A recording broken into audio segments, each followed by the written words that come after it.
Next question is about coconut oil.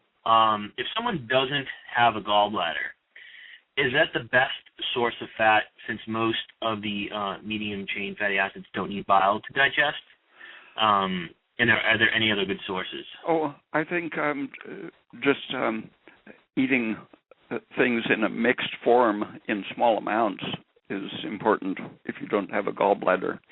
The bile is still going to be there, but it's coming out in dribbles rather than surges.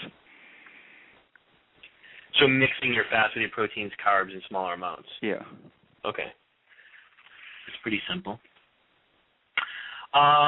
In regards to like detoxing from PUFAs, I think in one of your books or articles you talked about, I think it takes like 4 years or something like that.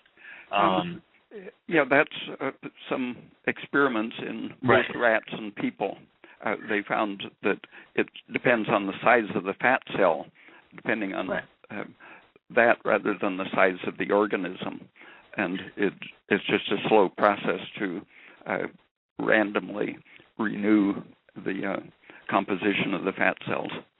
Right. So this person wants to know, because of, starting to eat based on some of your philosophies, they feel that maybe because of the PUFA detox, they're actually having initially more kind of reactive hypoglycemic reactions, and they feel like they might be getting worse. And is that because of the PUFA detox, and is there any way to make it easier? Keeping your blood sugar steady and even adding some saturated fat. The saturated fats inhibit the stress hormones, which means that they also tend to inhibit release of fat from stores. So sugar and saturated fats and niacin and aspirin and various safe nutrients inhibit the release of fat. So doing everything you can to keep the fat in place, it isn't going to completely stop the reduction of the fat. The fat cells themselves are able to slowly oxidize. I think someone calculated that a person could, just in their fat cells alone, if the fat never leaves, the fat cells will consume about 3 pounds in a couple of years.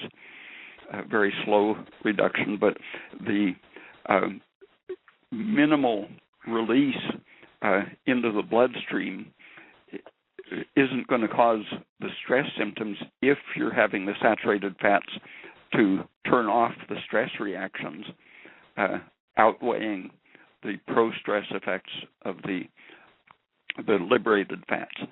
Right. Now, what about using like maybe foods or topical or powder supplements like vitamin E or niacinamide?